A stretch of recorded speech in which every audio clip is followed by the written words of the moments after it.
What's up, listeners? It's Andrea. Today, we break out our space charts. You leave the holodeck one toe at a time, and we ask the question, is this one a scary premise or not so much? Come nerd out with us. Welcome to the TNG Podcast, the #1 place in the Alpha Quadrant to geek out about all things Star Trek: The Next Generation. I'm your co-host, Shereese. Hey, I'm your co-host, Andrea. Shereese, today we're talking Season 6, Episode 12, Ship in a Bottle, a total fan favorite episode. I am so excited to break this down with you and with everyone. This episode was written... Woo! Right? I'm so excited. I can't even deal. There's just so many great elements to it. This episode was written by Renee Echevarria and directed by Alexander Singer. In this episode, which continued a plot line from like season 2, the fictional holodeck character, Professor James Moriarty, seizes control of the Enterprise in his quest to be free to live in reality outside the confines of a holographic environment. Oh, what are your initial thoughts on this episode? Yes. This is so my my thoughts are just like, OMG, this is one of my favorite episodes of all time. Of ever, right? Mm-hmm. This is definitely I feel like I've said this is a top 10 like more than 10 times. So we should probably like go back and write some stuff down so I can know what the other top 10 are. But this is definitely a top 10 of mine. This is a fave. This is one I watch over and over. It combines two of my favorite things, which is Star Trek and Sherlock Holmes. I've always loved Sherlock, but only recently, only as an adult did I ever read all the stories. But I always loved Sherlock's type stories. And after reading the stories and then rewatching this episode, I was like, wait a minute, Moriarty doesn't have like a random girlfriend. Like, what is going on? Like I was like, who are these people? And we'll get into it a little bit later, what the actor who played this role said about this character and being invented for this universe, not the same Sherlock Holmes and Moriarty that we're used to. But still great. Like, just love it even more. What are your initial thoughts? I'm with you on that, where I really, really loved Elementary Dear Data. It was so fun. It was season 2, episode 1, I believe. That was Elementary Dear Data. And it's like, okay, this is early season 2. We still haven't seen like tons and tons about the holodeck. So Elementary Dear Data was fabulous because one, it kind of gave us a more in-depth look at like the magic of the holodeck and like who wouldn't spend all their downtime in the holodeck? I would. But then it also gave us like Sherlock. I would spend my uptime as well. I'd be Barclay. Like, where are you? Duty shift started like 30 minutes ago. I'm like, oops. Sorry, I was in London. I know. Track of the time. Right? But like that, so that episode gave us the magic of the holodeck, but it also gave us like Sherlock. Daniel Davis, who plays Professor James Moriarty, does such a fabulous job. And when we get to revisit, or I guess he gets to revisit us in this episode, it's like, you're back. Like, it's just so fun. And it's such a delight to watch. So I have a couple initial thoughts. I mean, that's sort of one. Also, this episode comes right on the heels of Chain of Command Part 1 and 2, which is really heavy stuff. For those who maybe didn't listen to that recap or skipped it or don't remember it, it's the one where Picard gets captured and tortured horrifically, right? So it's really heavy. It's really triggering. This is like the opposite of that. It's so light. It's fun. Like, I feel like there might be one or two little plot holes in it, but it's like, who cares? Like, the whole thing is just such a fan fave. And I will tell you, at the end, when I did my final thoughts, I wrote one of my top 10 favorite episodes. And then I stopped and I was like, I feel like I have 13 top 10 favorite episodes. So I thought the same thing as you. I was like, maybe I need to make a top 15 or something. I don't know. Maybe I should write these down because I don't even know what number that I'm at, but this is definitely, it's at the top. As two women who have a background in science and know how to take diligent notes, I will say we have failed spectacularly at this because we're like top 5, top 3, top 10, not writing anything down, guys. We're literally making it up as we go along. We sure don't. We sure don't. But we do write notes all about the episode. And here's a fun thing that we did this time around, which we haven't done before. Daniel Davis, who plays Moriarty, is available on Cameo. So if the app Cameo still exists at the time of this recording when you hear this, you can go on there and you can also pay just a little bit of money and hear his thoughts on different roles that he's played. Obviously, we want to hear about his roles as Moriarty, all the times that he's been in it. And it was honestly so much fun to just like watch him reminisce on what it was like on the show, on some recent experiences that he's had. with the cast that I didn't know until he said it in the video that we got. I mean, I don't know. I love it. I geeked out. And actually, the only reason we knew he was available is because one of our listeners sent us a cameo from him, and we were like, "Oh my gosh, it's yeah, no, so we great. Like immediately started freaking out. We were like, "Oh, he's talking to us." Yes, it was super, super cool. And Daniel Davis, if you're listening, thank you for your time, because he was so generous with his time. I've seen some cameos before where people are like, "Hey, Andrea, happy birthday. Hope it's awesome. XOXO," right? Which is like cool. But he spent like time to like sit down and really like get into the character. It was just lovely. And I will say one of the nice things about Cameo is when you watch a video, it doesn't have like a time stamp on it. So you don't know how long the video is. So you're like, it could end kind of whenever, or it's like, oh, he's still going. Oh my God. Like, so I didn't know if it was going to be like a 1 minute video or like an 8 minute video. And it was something in between. And it was just so, oh my gosh, it was so magical. And we're going to divulge all of that. But I will say right off the top, this episode obviously is a sequel to Elementary Dear Data. And so this is a great combination between like the TNG universe and like the Conan Doyle universe, which is just like, oh my God, this is so great. So it was a really popular episode for fans and among like the cast and crew. They really wanted to bring this back. However, the TNG people or whoever worked at Paramount who was doing all the like legal licensing made some sort of boo-boo because they thought since it had been like 50 years past Conan Doyle's death, they could use the material and it was like part of the public domain. It was not. It was not at all. And so currently is not and will still not is not be public domain. It still is not, right? So they didn't do the appropriate legwork to like get it cleared. So the Conan Doyle Society was like, no, we're not going to let you do a second episode of this. Like you kind of just lifted our material for your TV show. Like that's not okay. So they ended up having to get all this work done to like get a licensing fees and all that kind of stuff in order to bring this back. So the Conan Doyle Society does own the rights to the Sherlock Holmes universe. And I believe the legal terminology is in perpetuity in the known universe, which is like the legal term. Yeah. I was like, wow. So unless you're in some parallel dimension, you cannot use their stuff. That's like, this is like ironclad, right? It's no accidental. Good to know. Yeah. Anyway, and so by there the was way, that. The reason they do that is because the foundation does give to like lots of charities and has a lot of amazing work they're doing in the world. Yes, they do. So that's why they're so committed to protecting their IP. It's not just because they're selfish or something, just so people know. But thankfully, everything got cleared and we were able to get this amazing character back. So the episode picks up in the holodeck. So you already know it's going to be a winner. Like, that's a so good fun. The same way every time we see like a lightning bolt of electricity, it's a bad sign. When we see the episode start with the holodeck, it's a good sign. Like that's what we're going with here. What? God, you're so right. When an episode starts in the holodeck, great episode. When it starts off with a lightning storm, it's gonna be bad. You're right. It's gonna be bad. It's gonna be bad. I never thought of that. So it starts out and we see Data playing Sherlock. And he's kind of, talking to a client in Baker Street and talking about his brother's suicide and how it really wasn't a suicide and it was all staged. And it's very Sherlock Holmes. It's really cool. He's like, obviously I noticed this and I noticed this and I noticed this. And we've got Geordie in the background doing a really bad British accent and then just dropping the accent because it was bad. Yeah, I was really glad that he did that. I was like, okay, buddy, that's good. He did like one sentence with the accent and then he stopped and I was like, that's a good call. That's a good call. So as they're playing as they're in this, kind of play, Data throws something to the client and he says, the killer was left-handed, just like you, something like that. And then Geordie's like, Data, he's holding that in his right hand.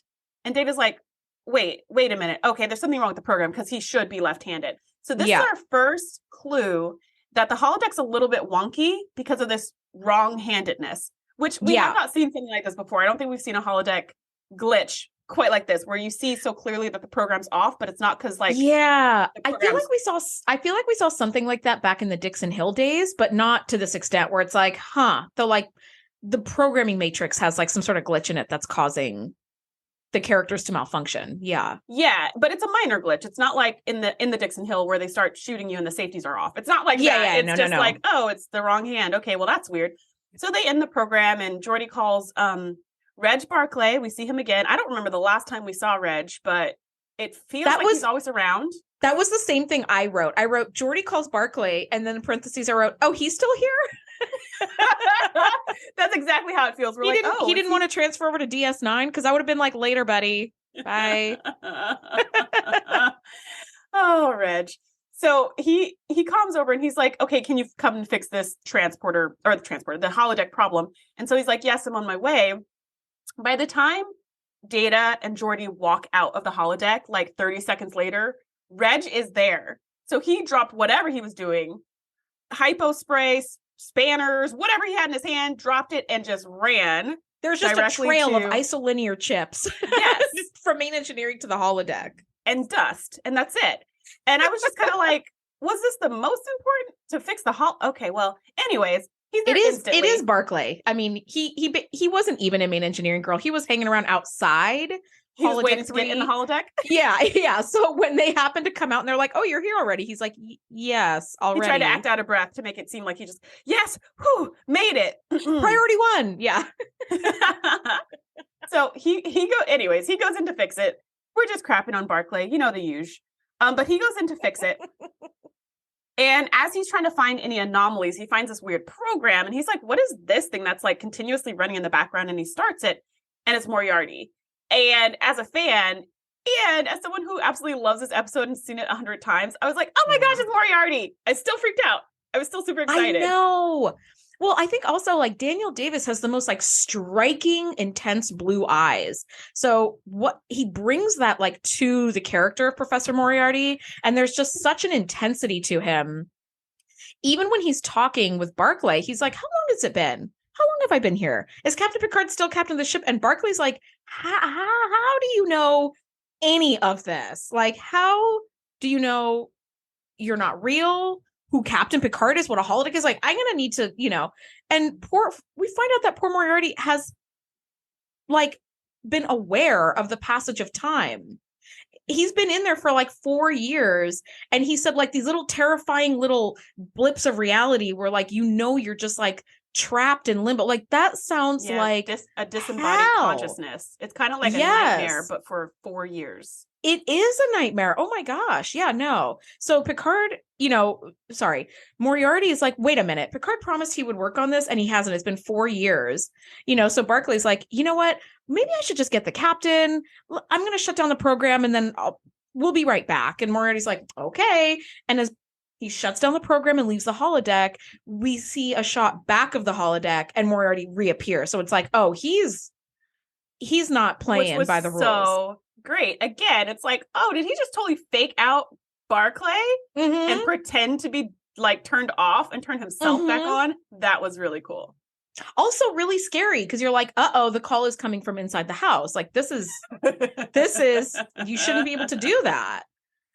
Well, and so that create Moriarty. That's what you get, Geordi, for a slip of the tongue, buddy. So we cut to like credits. That's where it like leaves off. When we come back, Captain's log is telling us that the Enterprise has arrived at the Detrium system to witness a unique celestial event, the collision of two gas giant planets, which will form a new star. And I got to tell you, this is the first time that since we've started this podcast that I literally put like a flow chart in my notes, because that's incorrect. I'll tell you what it is. Because I was just teaching science this last semester, like at school, my students really wanted to learn a lot about space, and being a space nerd, I'm like, heck yeah. So we actually did a whole bunch of like solar system stuff and star life cycle. So the star life cycle, there is no such thing as like Jupiter and Saturn, which are our resident gas giants, like colliding to make a new star. That's not what happens at all. You have to start off as a protostar, and then it kind of branches off. You're either like a really massive star, or you're like a low to medium mass star, like our sun, which will become a red giant, and then kind of explode and become like a planetary nebula, and then condense again and become like a white dwarf. And then it burns all the way out to a black dwarf. The massive, massive, massive stars are the ones that go supernova and become like a black hole or neutron star. So to be honest, The massive stars are like the rock stars. They're the ones that like explode and become a black hole and all that. But I was like, I was looking through the notes and I'm like, yeah, I'm sorry, TNG. I love you guys and I love this episode so much, but we are not colliding two gas giant planets and making a star. That's not a thing. But I just felt I needed to say that. So when I watched that scene, I was like, that doesn't sound right, but maybe it is. So I Googled it, and here's where I think they got it from. So oh my God, I'm so glad you did. So when I Googled it. Okay, everybody push your eyeglasses up. Let's get and make sure your suspenders are on tightly. Yeah. So what I found on the internet was that stars are formed by an accumulation of gas and dust, which collapses due to gravity. So that's what starts that protostar. So I think this is where they got it from, because they're saying accumulation of gas and dust and gravity. So a gas giant is an accumulation of gas and dust, and it has its own gravity, which is what makes it a planetary type, space. So that's where I think they got it from. I was like, oh, okay. So I see they're saying like, okay, if we just make that collapsing more like aggressive, maybe that'll form a star. So in any case, what a fun idea and what a cool visual. Like every time they showed the gas giants and like the swirly gas, I was like, woo, how'd they do that? I feel like nobody does swirly gas better than Star Trek. Ugh, honestly. So gorgeous. So gorgeous. It's just so good. So yeah, I was like, I'm sorry, Jordy, that's not correct. But I will say the collapsing, like the swirling, it's like these two gas giant planets are kind of doing a dance around each other and then they collapse in. And it is really, really, really cool. Now, Jordy gives his team this rundown of what they need to have ready in place for the celestial event. And Barclay kind of swings through main engineering and he's like, you'll never guess who I just ran into on the holodeck. Moriarty. And they were like, Data and Jordy are like, oh, fuck. Ruh-roh. Yeah. They're like, we forgot about that guy. We 100% forgot about that dude. And now he's probably mad. And he's smart enough to defeat Data. So bad. So of course, and Picard really, those two of everybody should be the most like on top of it because they're completely responsible for his existence. So like 100%. Much more than Picard. Yes, Picard's the captain, but Geordi created him for Data. So we all got a little bit of responsibility here. But more of the story is we've all forgotten about Moriarty, and they just look at each other. Yeah, so they bring Picard to the holodeck where they're like, we need to have a meeting with him right away. And I love that Moriarty is like, hey, Picard, so about that thing you promised me that then I didn't hear back about, what happened there? Picard basically tells Moriarty that despite their best research, like they did really look into it, but they still can't figure out how he became sentient or how to get him off the holodeck.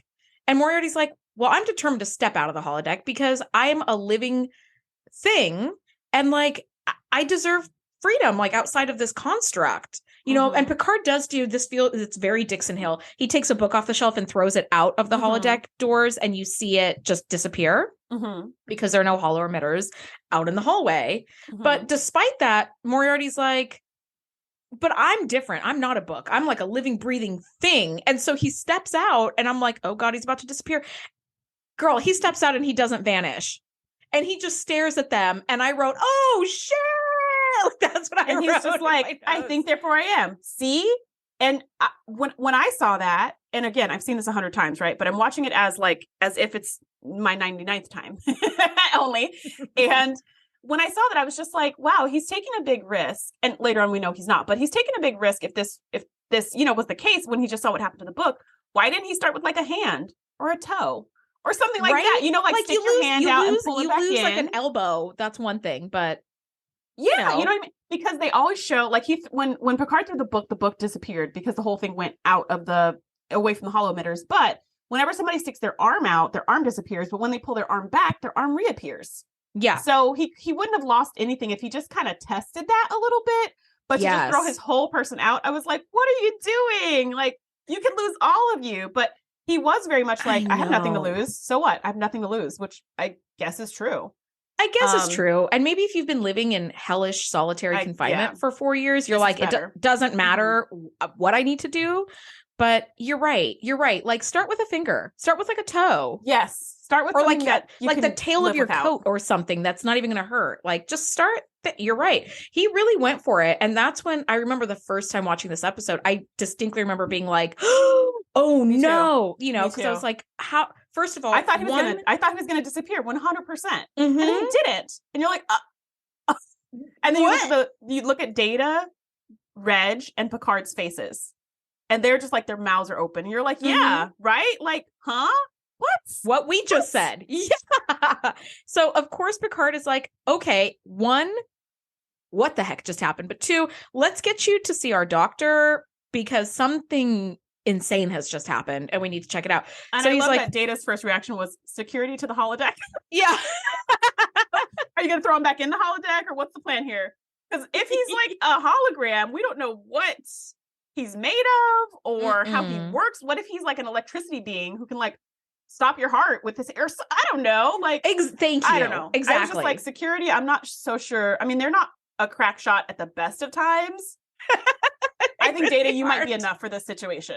I don't know if we need them, but anyways. Right, Moriarty can outsmart you, but like he's still a human and you have like the strength of like 1,000 men. So like you're probably okay. You're probably okay. But yes, he does consent to go to sick bay to get a scan by Beverly. And I do love that when he sees security, he says, policemen, I'd know them in any century. And I was like, wow, that's actually that was such a great throwaway line and really memorable. Yeah, it was a great touch. So Beverly's like, he's like normal. Like all of his scans are coming up normal, on top of which his molecules don't seem to be losing any cohesion. So even maybe this is a slow burn, right? Maybe it'd take an hour for him to disappear, like some Back to the Future level stuff. But it's like, no, he's not losing any cohesion. And so I love that Picard basically becomes like the liaison here where it's like, okay, I need to stop whatever I'm doing and focus on this. So he takes Moriarty with him to 10 forward. So there's because Moriarty trail of old books in the hallway. Totally. Where he's running to sick bay, running to the holodeck. Right. One of the things I totally forgot to even mention, Moriarty does say, like, now that I'm free, I just want to explore. Like, can we go above deck? Like, what sea are we sailing? And that's where I actually was caught up by that because I thought he had figured out in Elementary Dear Data that it was a starship. I didn't realize that he still thought it was like a clipper ship of some sort or something. Right. Because they did say the ship. I think, in that episode. I don't think they explained much in that episode. Like a starship. Yeah. So he's like, can we go above deck? Weather permitting, of course. And I love that Picard's like, there's some stuff I need to tell you. So he takes him to 10 forward. And that's when he looks out of the windows of 10 forward and sees the stars. And he's like, oh my gosh, like imagine, Shereese, you think you're aboard like a train and it turns out you're on a freaking starship flying through space. Like, yeah.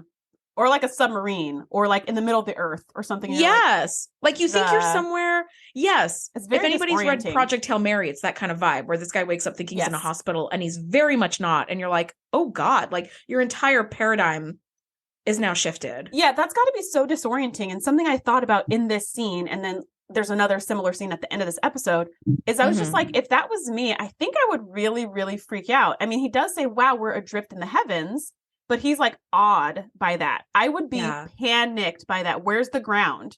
Where like there'd be some where's my home? Agoraphobia because who lives in space? Like his concept is being on Earth very securely. There was no satellite imagery at the time. So for him to be in space and just see blackness everywhere, I feel like would be really, really scary and like disorienting. And then also the feeling that they're adrift, which is what he thought. He was like, whoa, we're just floating. And then Picard was like, oh no, we're not adrift. We have engines. We're actually have propulsion through space. Yeah, we have propulsion. We're moving purposefully through space. But just this idea of being so exposed. It's kind of like, being unconscious and waking up and you're in the bottom of a real ship. And then you come on deck and you're in the middle of the ocean and there's no land. Like I would freak out because I'd be like, where, what, like, where are we? Where's the ground? Where's the land? Where's the people? Where's the buildings? Like I would freak out. So I don't know why he didn't freak out, but he didn't. He was really odd, which it is amazing. I don't know how long it would take me to get to that point of being like, wow, this is amazing. I think probably a long time. Yeah. I agree with you. I think you're right too. Thinking about like the time period that Moriarty is from, we have the Hubble telescope. We've been seeing beautiful things out of the James Webb telescope. That's, recent pictures have been published that we have a better understanding now, still not a great understanding, but a better understanding now of like what space looks like as opposed to the Conan Doyle universe, which is just like inky black star, inky black sky, stars and planets. But beyond that, but you're right, to imagine waking up in just a black void and you can't get out of the black void. It's like, that is really terrifying as an idea. But I do love that Moriarty is like, I just want to like live. That's all I'm asking for, which is so little and so reasonable. Yeah, because Picard's like, I think I should let you know that crime is just as unacceptable today as it was in your day. And it's a lot harder to get away with, and you will be punished. So just so you know, Mr. Best Criminal in the Universe, we don't play that anymore today than we did back then. And he's just like, crime. He's like, I'm done with that whole life. I want a new life. I want to rewrite my own story, which is a really powerful idea coming from a fictional character who gains sentience to say, now I'm writing the story. I'm telling you. It's just, it's really cool. It is really powerful. And you're right. Like, James Moriarty was written that way. That's not necessarily who he is. I mean, it's who he is, but he was created that way, right? This is his programming, right? So him having the choice to say, I'm changing my programming. I have no interest in these little petty crimes. Like, I just want to live and explore. This is a person who, let's not forget, I believe he was a mathematics professor. Is that right? Yeah. Okay. So it's like, this is a person whose life is I feel like it is. This is a person whose life is dedicated to the pursuit of like knowledge and information. What better fresh start could you possibly have than to be like, not only am I a man, 500 years out of time, like forward. So now technology is like so much better than it was. Our understanding of things is so much better than it was. I also have like the ability and the means to like just travel the universe and like explore. So, oh my God. Yeah. And win. I'll give you books. I'll give you access to update yourself on the knowledge. And I will drop some gems here for anyone who has not read all the Sherlock Holmes original stories, not all the spinoffs and reboots and stuff, but any of those original stories. There was exactly one novel that had Moriarty or one story that had Moriarty. And you don't know anything about him, really. He doesn't speak. You don't see his face.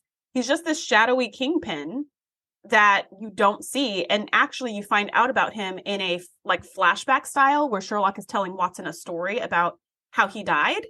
And he's saying, because everyone thought he died, but he didn't die. But everyone thought he died because Moriarty tried to kill him. So Sherlock Holmes is just telling this whole story of like, he was such a bad man and he was involved in everything. And he was like the spider and everyone was on the web and all this different stuff. And then he describes Moriarty finally catching up with him out on the moors. And they had this fight to the death on the edge of a cliff. And Moriarty slipped off. And Sherlock is that the Reichenbach fall? That's what the episode's called in the BBC version. Yeah. Okay. But yeah, that's the name of the place. That's the name of the place. Yeah. It was Reichenbach was the city or whatever. But Sherlock almost falls, but he kind of like catches himself at the last second and pulls himself up. And then he disappears for like years. And what he's doing is dismantling Moriarty's whole like conglomerate organization. But all I have to say is at no point does Watson or anybody else actually meet Moriarty. There's not a character there, which is so interesting. So in all the reboots and all the other stories and all the shows, fascinating, where Moriarty's got like a personality and he's like, got a face and he's got a job and all these things, like that was all fleshed out basically as fanfic. So I thought it was really interesting to see Moriarty at all on this show, but especially here where he talks about introducing this new character where he says there's a character named the Countess Regina, who is such an unfortunate name, but that's her name. And and he's like Regina Bartholomew. Yes. So bad. I know. Yeah. So now I just call her the Countess Bartholomew going forward. Oh, that's a good idea. The Countess. Let's call her that. So the Countess. And he's like, this is the love of my life. And what's the point of exploring if I'm all alone, all this stuff. So obviously there's no such character as that in the books because Moriarty's barely a character. I wondered about that. And I was going to ask you. Okay. Yeah, Moriarty's barely a character. So there's no like friends of his or loves of his or kids of his or any of that. However, he does say in this episode, which I only caught for the very first time this time, that this character was created by Data in a previous holodeck rendition before Moriarty got sentience. So he said it was created by your Data and she was created by your Data for me to love. So this character was created in this universe for him. which is really sweet and really beautiful. And I love that there's like a love story, because you're like, wow, even this like masterminding criminal who's kind of a monster can love someone. So that's a relief. That is really nice. And I really, really love like what a beautiful job they do with the Countess and what a wonderful match she is. So we can get into that in a little bit. But yes, he does, Moriarty does tell Picard, like, I really would like to bring the Countess like off the holodeck as well, because then she's my life. She's like my life partner, and I want to explore with her. And Picard does say like, I would love to do that. And we still have no idea how this one miracle came to pass, let alone figuring out how to make it happen again. Also, with what just happened, you technically count as a new life form. So is it morally and ethically acceptable for us to create like more of these, like without really knowing more, because your cohesion might fall apart. You might, who knows, right? But I really, really love this scene where they're in 10 forward. And we're only at like minute 3 of the episode, by the way, but like there's just so much to talk about. If you want a quick one, catch us next week where we have like 2 things to say about that horrible episode. Literally. Two or less. It's going to be like a 10-minute heat fest, and then we're going to sign off probably. But anyway, I love seeing Daniel Davis and Sir Patrick Stewart acting opposite each other in this scene. Not only is it, I mean, it just feels so wonderful to watch, because think of the setting too. You have Moriarty in his period clothing. You have Captain Picard in his like modern Starfleet uniform. One is a man of the past, one is a man of the present, and they're trying to find some ground. And there's a great deal of respect between them. And I just really like, it's one of my favorite scenes, and it's very downplayed. It's not anything like done for like crazy special effects, nothing, but it's just, you're just watching 2 really, really phenomenal actors act. And I love it. It's lovely. I could not agree more. I absolutely love seeing them as well. And it feels very elevated. Like they're very polite and very respectful, like you said. Even when they disagree, even when they're mad at each other. Earlier, when Picard was like, I promise you, we can't get you off the holodeck, Moriarty was like, I don't believe anything else I don't believe anything you say anymore. And even with that dismissiveness, he was still really like polite and professional. I don't know. There's no like hard feelings. It's just like, here's how it is. Here's what's up. Like when Picard was like, we will throw you in jail if you commit a crime. He's like, okay, I get it. It's just very like, it's not charged. It's very professional and like respectful, which I love. In the next scene, we're in the observation lounge where Picard does take this question to his senior staff. So he doesn't just say, we're not going to do it. Forget about it. Get on with your life, Moriarty. He doesn't do that. He goes like, I don't think that's right. But he does say, I will do the best I can, I'll look into it, whatever. And next thing you know, he's meeting with the senior staff to talk about this question. And they all have a lot of good points. Like Troy, for example, points out that Moriarty's existence is their responsibility. And so it's kind of like, well, we have his life in our hands, and it's up to us. Like if he can't live without the Countess, like it's up to us to basically meet his needs. He depends on us. We've created him. We're responsible for him. And Beverly points out, but we don't even know what walked off the holodeck. We don't even know what he is exactly. He's scanning as mostly human. There's a few irregularities, but like you don't go from being light and force fields to being a human. We don't even know what's going on. It's totally irresponsible to do it a second time. And they're kind of all like, yeah. I mean, it's a really sticky situation, but the big idea is we don't want to just be creating sentient beings left and right out of the holodeck. Like that feels like a horrible plan. So Picard's like, all right, it's agreed. We won't do it. We will just tell him, sorry, but no. And that's the decision. So yeah. And that kind of does that happens because Picard comes to see Moriarty at the holodeck, and what he actually says was, give us time to figure out what's going on here.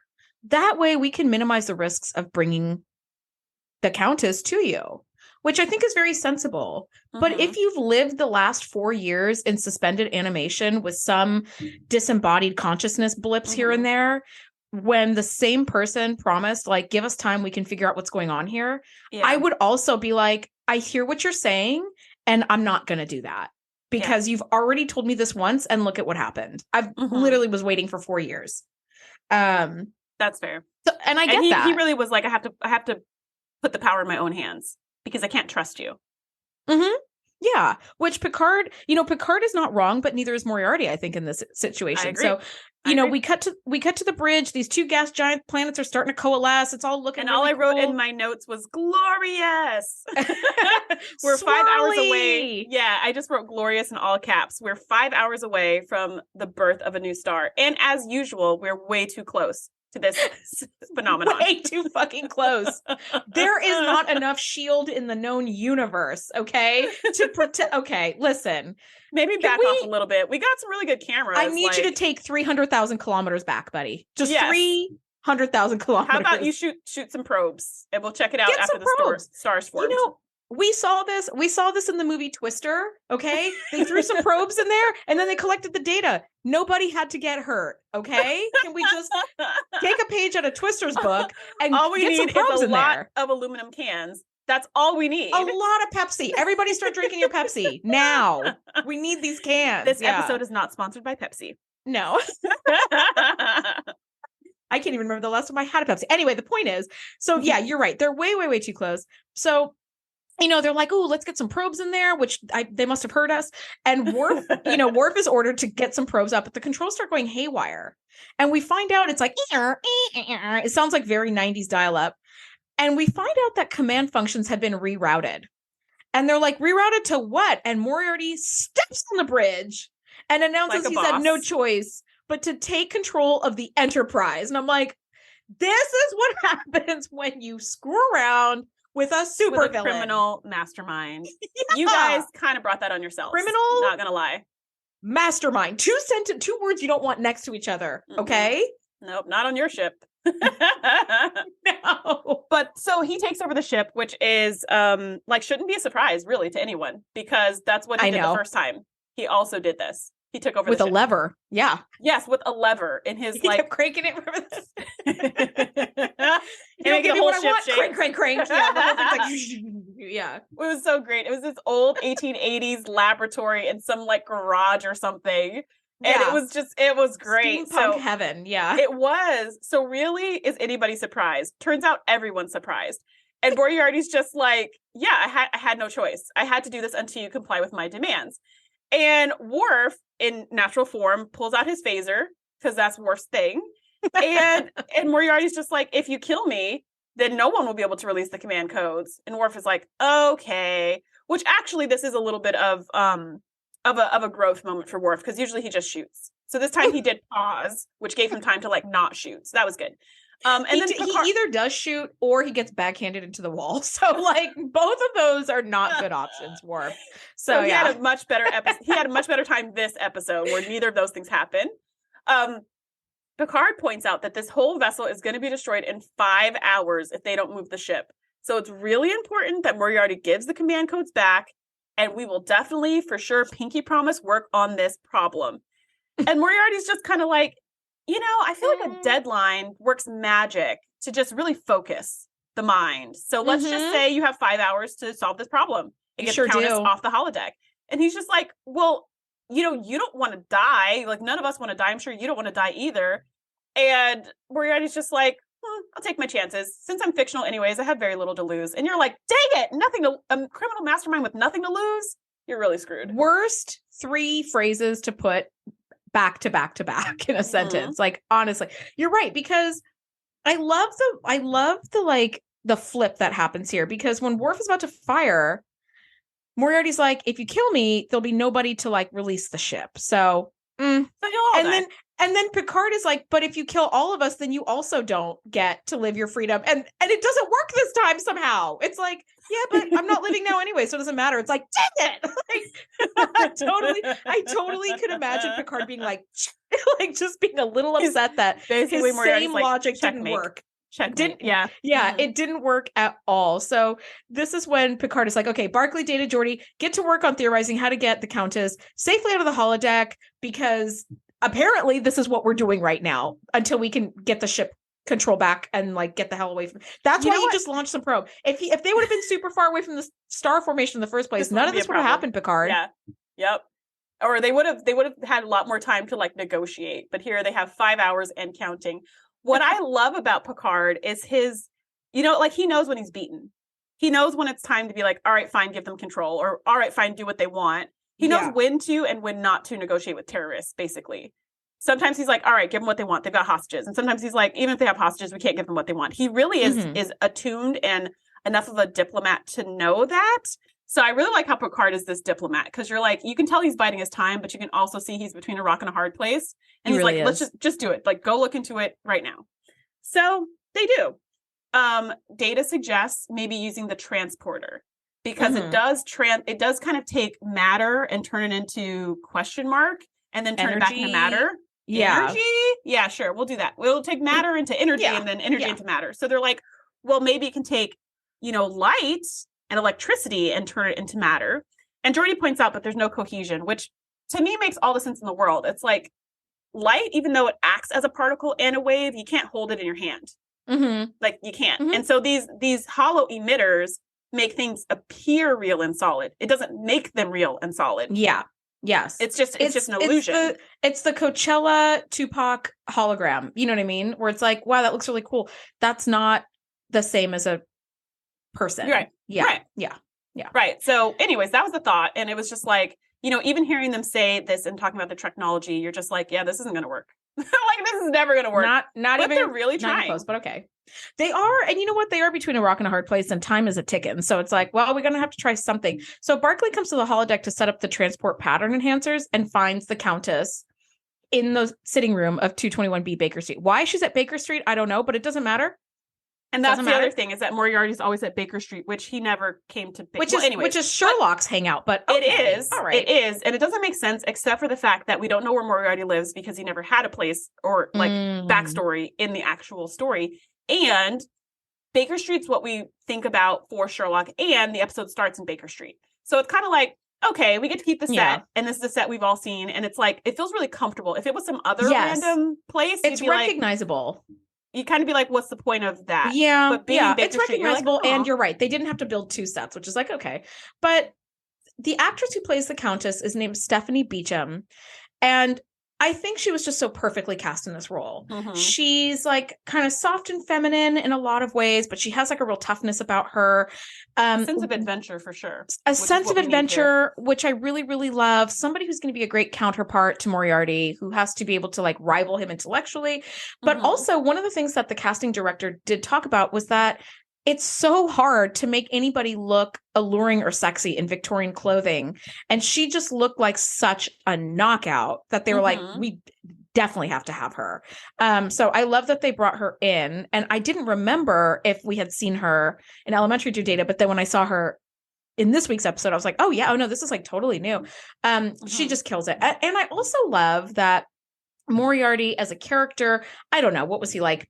Mid-50s or something, I'm not super sure, but they didn't get like a 22-year-old female to like play the role, where it's like the woman looked like she was in her 40s, maybe late 40s. She looked like she looked age appropriate. Yeah, she looked age appropriate, which I really like, because here's a woman who's not 21 and who's stunningly beautiful. And I feel like Hollywood keeps forgetting that once we're not 21, we can still be beautiful, but like we're not told that. Right. So I really loved the casting of Stephanie Beacham in that role. They killed it. Yeah, she was great. Her dress was super fun. And I love this story she's telling. So as Barclay's coming in and setting up those pattern enhancers around a chair that they're going to test, sending to the transporter. See, you don't start with the Countess. You start with a chair. Or a toe, Moriarty. Or a toe, buddy. Just a toe. But yeah. So they're using a chair, and as Barclay's like setting things up, he's kind of ignoring the Countess, which makes sense, because if this was a normal holodeck character, the holodeck character would not be aware of the pattern enhancers or anything that didn't fit in their programmed world. They wouldn't even see it. Yes. So, but the Countess is all like, "Ooh, what's that for? Ooh, is that because you're going to take us out of the holodeck? Oh, this is going to be great. We're going to go to the real world." And Barclay's just like, "What? What? Huh? What?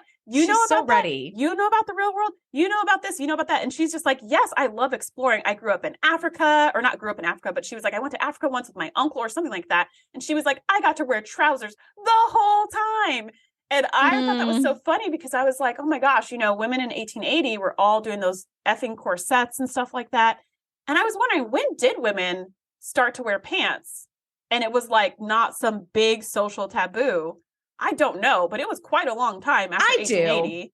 I do. Ooh, okay. It was because I'm a big history buff. Women didn't start wearing, if we want to think about like in the US, obviously like different countries kind of start things at different times, but in the US, it really wasn't until the late 40s to early 50s, 1950s, that women started wearing pants. And even then it was still seen as this like disgraceful thing. Mhm. So the whole corset with the bustle and the big hat and the really tiny little, wrists and neck, collar, that was all. I mean, for her to be able to wear pants is huge. Also, I love the fact that she went to Africa where it's like, that's where it's practical to wear pants right there. Right. You know what I mean? Like the streets of London, stuff doesn't make any sense. Doesn't make any sense at all. One, because if you're out in the bush, you can't be running around in formal all Victorian. That stuff is going to get snagged. All of it's going to get snagged. You're going to get move. And it's going to be hot. So hot wearing all those layers of clothing. Because those things have like piece after piece after piece to make the whole look. Yeah. I mean, it really wasn't until between 50 to 70 years after the Countess's time that women started wearing pants regularly. Which is insane. I'm so thankful. Like right now I'm sitting here in yoga pants recording this and I'm like, imagine if I had to be in a dress just to like be in my house by myself. It's like, oh my God. Or just to like run to Starbucks or something. That'd be so annoying. Oh, absolutely having to strap not. up a corset just to go get a coffee. Well, I will tell you, one of my all-time favorite shows is Downton Abbey. It's a great comfort watch for me. And at the time of this recording, it's January, it's wintertime, it's chilly. Even for SoCal, it feels chilly. So it's a comfort watch.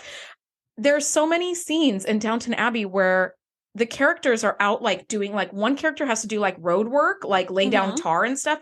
He's in a 3-piece suit because there wasn't anything made for that kind of work. Like women who had to like ride a bicycle to go down to the village to like send a message or whatever, like they had like corsets and heels and everything and had to like ride in dresses, which I'm like, gosh, how the hell do you do that? Such a health hazard. It totally is a hazard, right? So when I'm so thankful that there is clothing today for us to like, I just came from walking my dog on the beach and I got a Starbucks and I was like, okay, yoga pants, a hoodie and like some tennis shoes, done. Right. Like you don't have to spend an hour putting an outfit together to be somewhere completely impractical. So for the Countess to be so excited about these pants is like 100%. Like that's not an option for her in any other part of her life. It shows such great like sense of adventure. She wasn't bothered by it. She's like, my mother took to her bed thinking I'd be bit by tsetse flies, like all of that, like sure, things that moms would totally worry about. And she was like, I thought it was grand. Like she just had the best time with it. And I love this character so much for that. She's so great. And Barclay's just like, how do you know all of this? And just as he's asking her that, Moriarty comes in and goes, oh, because I told her, I gave her consciousness. So now she's just like me. And Barclay's like, what? Didn't we already have that conversation about not bringing other life forms? He didn't say all that. But I'm sure on the inside, he was like, how could you have done something like this? But Moriarty was like, yeah, it was easy. I just said computer, make her conscious or whatever. And so it did that. Also, I thought we agreed that I'm not playing by your rules. So I'm going to do whatever I want. Right? Okay. If you recall, I'm the boss. You may have forgotten. Yes. But that's actually why you're here. You're here because I'm in charge now. So 100%. I will make 10 conscious holodeck characters if I want to. And you're just like, man, get this guy off the ship before he does any more damage. But he wasn't going to. He really, even though he is like a criminal mastermind, like I get what he's doing and why he's doing it. And he's just trying to get some freedom. It doesn't feel unreasonable. He wants freedom. He wants the love of his life. He wants to explore. He wants to write his own story. That is what we all want. So, I mean, it was not unreasonable. He went to extreme measures to get it, but he felt like that was his only option, which honestly, it was. He would still be in that buffer today trying to figure out how he could walk around the ship. So, did what he had to do. So, back to this transport attempt, like they tried transporting the chair off the holodeck, but it doesn't work. Like the chair has somehow lost its cohesion as soon as the transport pattern cycled. And so Data is like in the transporter room. And so he's like, well, Barclay, you stay there. Like, I'm going to start pulling up the transport log in order to attempt to like learn more. But the computer doesn't seem to have any record of the transport. So this is where like the music is kind of cueing us in. That's like, something's wrong. It's almost as if the transport never happened. Like, why are the logs like empty? Mm-hmm. So Geordi has Picard come down to main engineering to try to reinstate the voice authorization commands. And so, Picard is like, Picard Alpha, whatever. Mm-hmm. And it seems to work, but then it doesn't. And they're like, is Moriarty like ahead of us like 5 seconds at every turn, or like what is going on? And so as they're puzzling over this is where I feel like the episode gets even better, because Data comes by and he's like, stop right here. I know exactly what's going on. We are still on the holodeck. And this is where you're like, what? Right? This because is when now Data is Sherlock, but is Data. But he's Data, right? So Professor Moriarty did not perform a miracle by leaving the holodeck. We're all still on the holodeck. He created his own enterprise within the enterprise, almost as if it were like a ship within a container. But like, it's like a ship inside a glass container. Yeah, like a see-through, like a wine container. And, yeah. So the only people who are real here are you good? Like a wine container. That's so funny. Yeah, go ahead. So the only people who are real are Picard, Data, and Barclay, because they were the original 3 who came to visit Moriarty at Baker Street. Mm-hmm. So as this is happening, we start seeing Geordi, who's not real, start behaving like a holodeck character, where he just kind of like shuts down or stops reacting or talking, becomes like a robot. He has nothing to say or do or contribute unless someone talks to him directly. Exactly. So here's something. Data proves his point by taking off his comm badge and throwing it at the warp nacelle, which it's the holodeck wall trick. Like, it causes the wall to shimmer and reveal itself to be the holodeck. Mm-hmm. And I just thought, couldn't you have just done that from the beginning? How about let's start with that and then go into the explanation? But whatever. It's like, we're now within a holodeck within the ship. This is crazy. My thinking was, as he's talking, Geordi is just sitting there ear hustling. He's like two steps away from them, like, really? Right. You don't say. I was like, maybe step to the side a little bit before you reveal this to Picard. Like, because if all these are characters and Moriarty is also a character, maybe he like knows what all the other characters know or something. Yeah. Like, how far it feels a little Matrixy, right? Where it's like, if a citizen sees anything, then like the agents can see it. Yeah. Yeah. Which eventually Picard does say, hey, Geordi, can you give us a minute? And then Geordi just walks into some random doorway in the back. Yeah. And you're like, oh, I wish he would have said that before Data gave the whole explanation, but whatever. So Data explains it, and Picard's like, oh, crap. And then he uses his comm badge, and he's like, number 1, where am I? And Riker's like, you're in engineering. And he's like, dang it. Our comm badges are also tied into the holodeck so that we can't even communicate out. Like, everything is tied into the holodeck. And then he goes, Data, I just gave Geordi my command codes because I thought it was the real Geordi and he was going to reinstate everything. And Data's like, you may have just given Moriarty the means to actually take over the real Enterprise, like we thought he'd been doing this whole time. Mm-hmm. And right earlier, to prove his point, he threw something to Geordi and Geordi caught it with the wrong hand. And so that was like a throwback to the beginning of the episode to be like, see, it's the wrong hand. Here we are. Yes. So you're just like, oh man, like, if Data would have come to this conclusion like 3 minutes earlier, I know, to stop Picard from giving the command codes, because it turns out they weren't actually in any danger, but now they are. Now they are, because now you've given him the means to take over. Now, my question for you is, does this idea give you any discomfort? Because it feels like a dream within a dream. You're in a holodeck within the ship. Like, you don't know, you can't escape. To me, this is a very, very scary, like, I would be terrified. And it feels like that episode, we haven't broken it down yet. I don't remember which one it's called, but it's the one where Riker has the like cut on his head, and every time he like goes to like sickbay to get it fixed, like Beverly fixed, and then it bleeds again, and then fracture or something like that, right? Where it's like he never knows like where his reality really is, and for me that's always been like, what's it called? Sorry, I'm getting distracted by thinking of the name of the episode. That's okay. That one always bugs you because he doesn't know what's real. Yes, and that's what this feels like. But I wanted to know what you thought about that. Like, does this scare you, or is it more just like, let's just figure this out? This doesn't scare me at all. Like, that episode with Riker is really disturbing because he keeps waking up in a mental institution and then waking up on the ship and then waking up in a mental institution. But I think if he woke up like in a palace and then woke up on the ship, it wouldn't have the same creepy effect, right? If one of his realities wasn't him being tortured or something. This doesn't bother me, actually, because to me, it's just like a puzzle. It's like, okay, it's all a program. So at some point we can dismantle the program, or the program will end, or something. Like, there, to me, there feels like a solution. What's a lot more scary to me about this episode is drifting through space. when you have no concept of being in space. To me, that's a lot more scary because you can't escape that. There's nowhere to go. Like you're in the middle of nothing. But this to me, I'm like, no, if Moriarty can do this, 2 can play at this game. Thank God we have Data in here with us. Thank God. Because holodeck Data wouldn't be as good. Yeah. No, holodeck Data would be a waste of time. He'd be like holodeck Geordi and holodeck Worf. But to have Data here, you're like, at least Data, Moriarty was created as a counterpoint to Data. So we know that Data is like equivalent to him in, I don't know, deductive skills, reasoning, something. So I would feel like together we can figure this out. And they have Reg. I'd rather have Geordi, but they have Reg. So together, I think the 3 of them could find a solution to what I perceive to be an engineering challenge more than like a moral challenge or like, I don't know. We also haven't established whether or not the safeties are on or off. So that's true.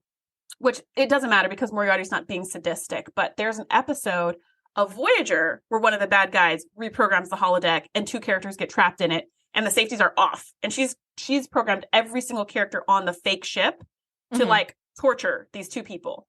So when they go to sick bay, the doctor like, injects them with stuff, or when they go to like the kitchen, the cook tries to like stab them or whatever. So like to me, that scenario is absolutely terrifying. Yeah. But this is real harm. Yeah. Right. Because they're trying to harm you. This, I don't feel like Moriarty's trying to harm anybody. He just wants freedom. And there's got to be a solution to this. This is true. I think for me, what seems scary is just not knowing what reality is. That to me is like the scariest part. But on the real bridge, Riker and Geordi are demanding Moriarty to tell him like what he's done and why. And Moriarty assures Riker that like Picard and Data and Barclay are safe for now. And he's like, here's what the original 3 have done with the transporter. Now you try it. And as a show of power, Moriarty remotely raises the warp core temperature to some dangerous level. He kind of does the lever trick again. Yeah.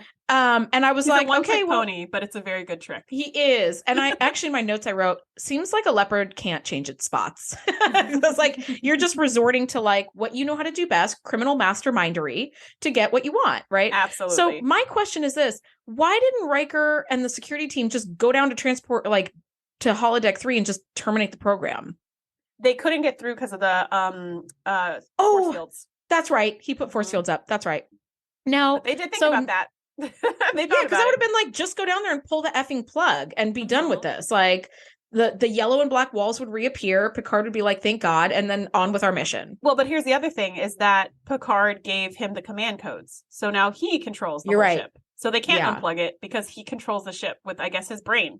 Since he can't. Which also, I feel like if you're the flagship of the Enterprise, if you're like the flagship of the Federation, you probably need some like checks 2-factor, some 2-factor authentication or something. Because just send being a special like code to Picard's phone, and if that code isn't put in 15 seconds, it's not really him. Something, right? Where it's like, because if you were just like computer, Janeway, Alpha, Pi with any voice, they'd be like, okay, now Andrea has control of the of Voyager. No, that's not how that's supposed to work at all. I was like, it does have to match their voice. So it does have to be that person's voice, which is how Data took over the ship when he went to go find his dad. Remember, he matched Picard's voice. Do it? But Moriarty did it from being the ship.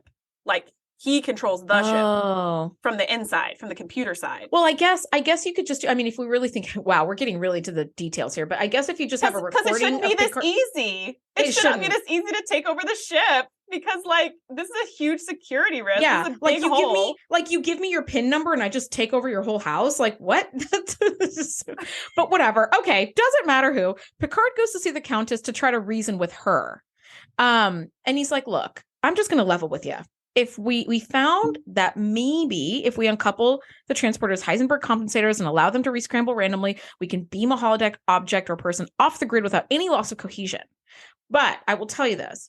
I cannot and will not do this unless the professor releases the command of the ship. I have over 1,000 lives to protect, so I have to look to their safety first. And I love that the Countess is gracious and charming and intelligent and is following along. And then when she realizes she's over a barrel, she's like, I see. Well, I'll do the best I can then. It's like, I love that she doesn't, that's the non-holodecky part of her. That's just like, lovely, Picard. Wonderful, right? Like she's pissed because she knows like he's holding her over a ledge. It is an ultimatum, and she does say, "Why, that sounds like a threat." And he's just like, I have lives to think about here. It's more than just the two of you. So, yeah. And I'm not going to budge. And it's just like, yeah, he's not. So what are you going to do? Yes. Now, Moriarty tells the real Riker, he's like, look, blah, blah, blah, Heisenberg compensators, get cracking. Okay. And so because the Countess tells Moriarty immediately, like when he comes in. Yes. She tells him the whole story and she's like, that's what he said. But James, you have to release the ship. You have to do it. Because when you release it, then he's going to give the codes or whatever. And then Moriarty, so she doesn't know that he's playing this like holodeck inside a holodeck inside this Inception game. Yeah. This nesting dolls type game. So she has no idea. So he's just like, okay, trust me. He does that whole thing that I hate it when they do this in movies, but whatever. It's a trope for a reason where he's like, just trust me. There are things you don't understand, darling. Just trust me. Take a minute and explain it to me. Yeah. Right? I hate when people do that. If I takes 30 seconds to explain it. If I could just explain the Heisenberg compensators to you, you could explain your plan to me. Like, it's not that hard, but whatever. Right. But you're right. That's right. So Moriarty refuses. So he tells the real Riker, like, this is what you guys need to do. And we're running out of time. So the team is like, fine, just do it. They run the transport and manage to get Moriarty and the Countess off the holodeck. So they're like, I don't know how. Heisenberg compensators, whatever. It works. Give us the ship back. Like we're about to be swallowed up into this new star that's not physically possible for him. That's not possible.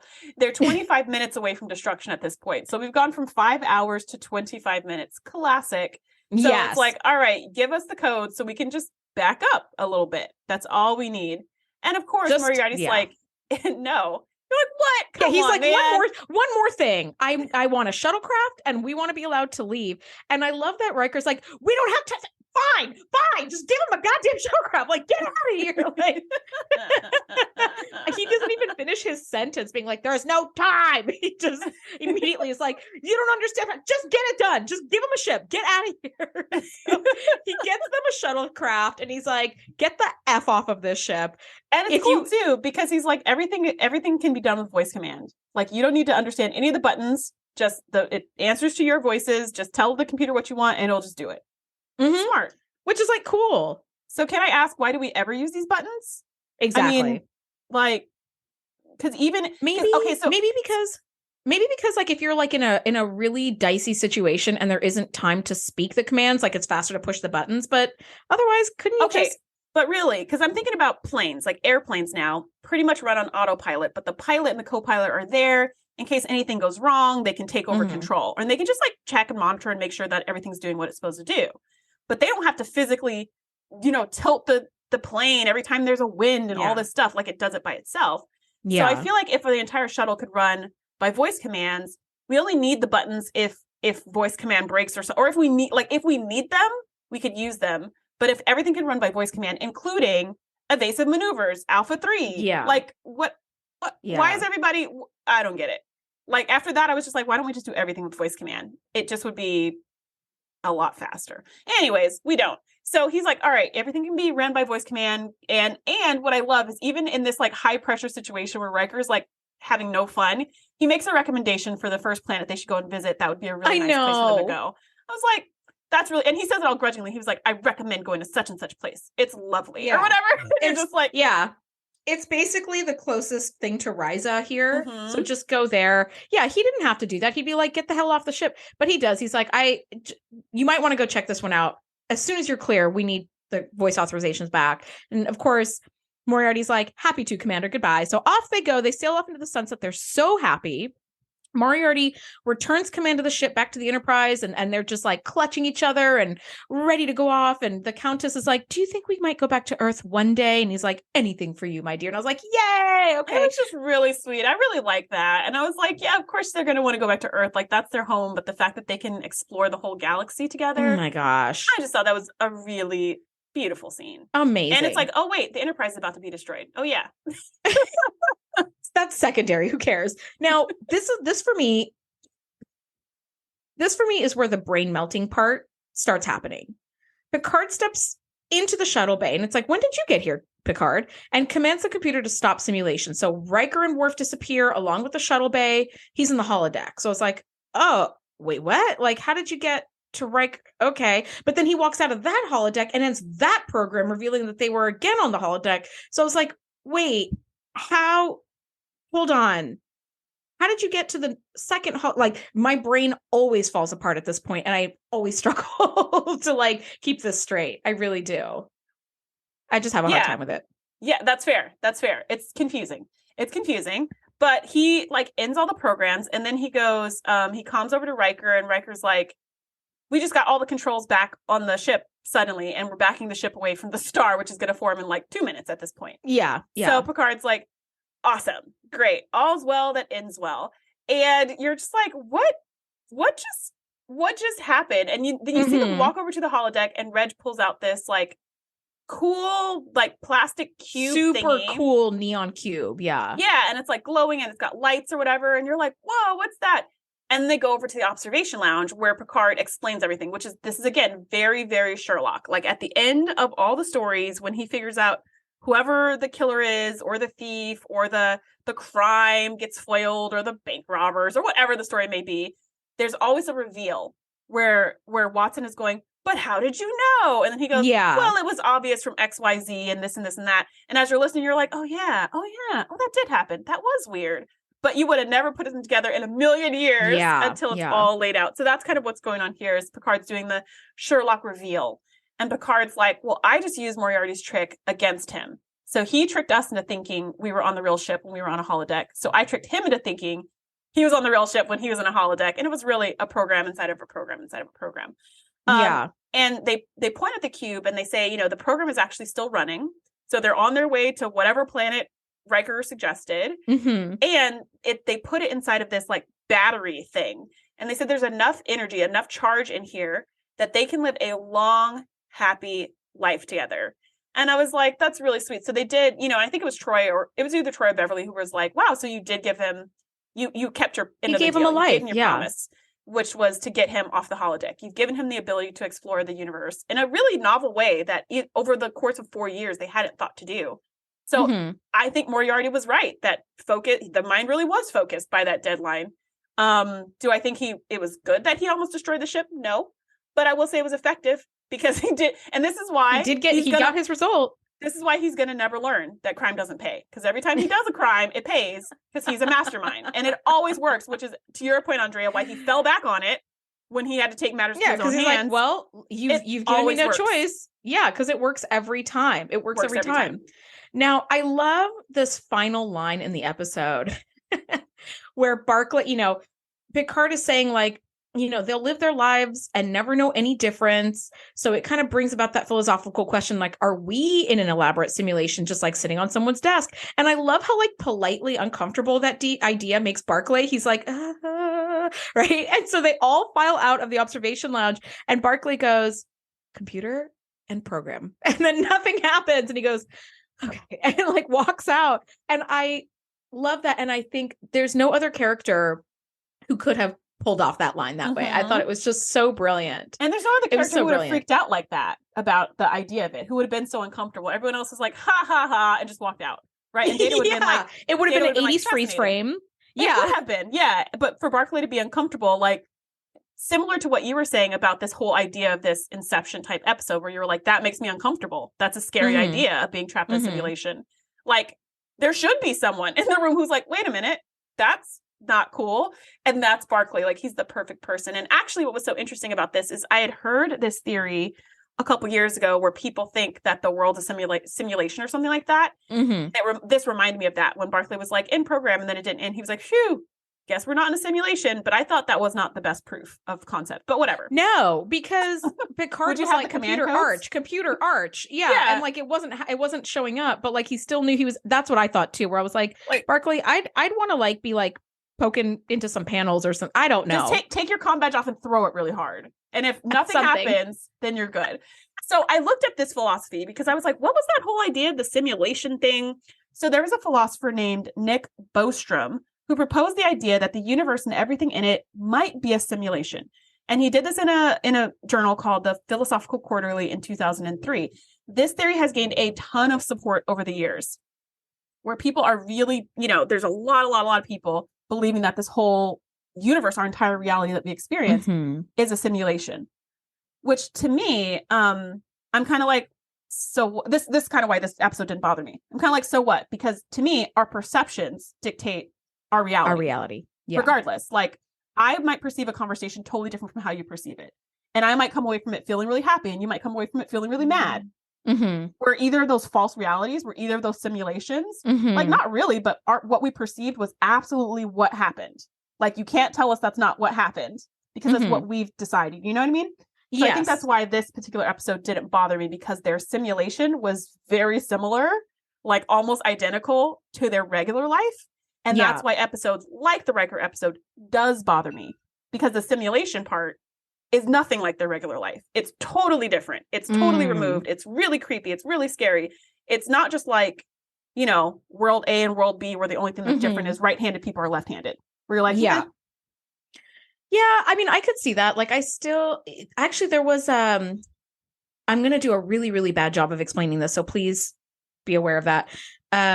The Nobel Prize that went out last year, I believe, there's a whole bunch of categories, but one of the Nobel Prizes went out to this like team who, in essence, kind of discovered that like the universe is not observable until it's thought of. So like kind of like a dream, like you're dreaming of walking in a forest and the forest appears. But before you thought of walking in the forest, there wasn't anything actually there.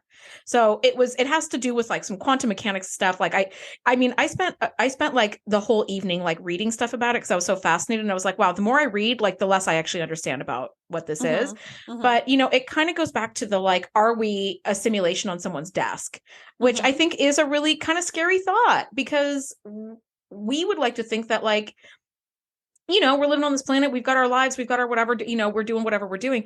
But I just thought that that was really fascinating. Now, actually, Daniel Davis in his cameo, and he was so generous with his time, he gave us a whole bunch of information and like memories and stuff of like elementary dear data and ship in a bottle. And one of the things that he said is that this episode in particular is one of his top 5 favorites, not because he's in it, but because what it's about. Like, someone was created by a computer, finding themselves a sentient being and wanting to live and survive outside of the holodeck. And the whole question of like, what is reality? What are human beings? What is real? Are we sitting in a simulation on someone's desk? Like, that is why Daniel Davis said, like, this is one of his favorite episodes, because it asks these really deep questions, and it does it in a way that combines like TNG, which he had been a fan of for a long time, and Sherlock Holmes together, like 2 very, very different, but also like really brilliant sort of universes together, existing together. I thought that that was really, really neat. Now, also, he gave us a little bit of background. So he auditioned for Professor Moriarty in Elementary Dear Data up against a friend of his who's already passed named Brian Bedford, who was an actor, and they'd done Hamlet together like in the early 70s. And Brian was British, so Daniel Davis thought he was like the more natural fit. He was, you know, that he's like, yeah, he's like, oh, he's a shoo-in. He's British. I'm not, you know, whatever. And he actually kind of realized, he's like, once I realized like I kind of didn't have a shot to get this, like I was able to kind of like relax more and then as it turns out, he nailed the role. Right. And I think this is such a lovely little detail.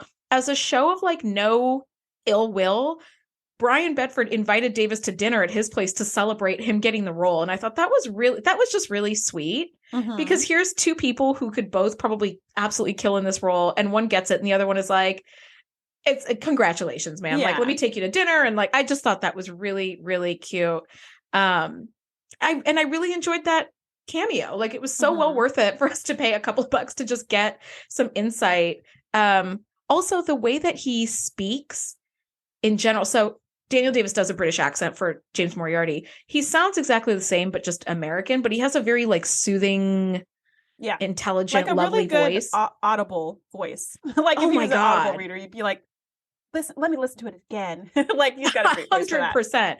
100%. So it was just lovely to watch. And he's like, well, and I do remember this and this.